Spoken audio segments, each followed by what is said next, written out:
નમસ્કાર ખેડૂત મિત્રો, આપણે આજે આવ્યા છે કાંકરોલ ગામમાં એક પ્રગતિશીલ ખેડૂત છે. એમને આપણું આ રેવારીસ એક્સ્ટ્રા વાપર્યું છે અને બાજરીમાં એમને રિઝલ્ટ સારામાં સારું મળ્યું છે. કે તમામ પ્રકારનું ઘાસ હતું એ ઘાસ એકદમ બળીનું જેવું આ રાખ થઈ ગયું છે, બધું કમ્પ્લીટ થઈ ગયું છે. અને એમાં સક બેનિફિટ કે એક બાજરીમાં કોઈ પણ બીજું ઘાસ રહ્યું નહીં અને આ બધું શાક એકદમ ચોખ્ખું થઈ ગયું છે, બળી ગયું છે. હમણાં એમના મૂઢે આપણે ખેડૂતના મૂઢે જાણીને કેવું રહ્યું રિઝલ્ટ ને એમાં એને બેનિફિટ શું મળ્યા, એમાં બીજું કોઈ નુકસાન થયું કે નહીં થયું એ બધું એમના મૂઢે કહેશું.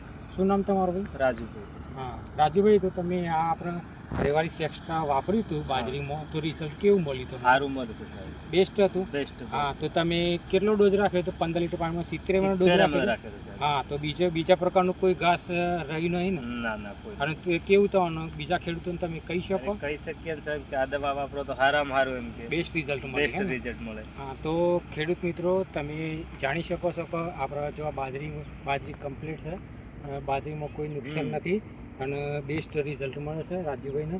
અને આ રિઝલ્ટ બેસ્ટ રિઝલ્ટ છે કે આ બધું બળીને રાખ થઈ ગયું છે. એટલે ખેડૂત મિત્રોને એટલી ભલામણ કરીએ કે આપણે રેવા કંપનીનું રેવારીસ એક્સ્ટ્રા વાપરવાની ભલામણ કરીએ છીએ.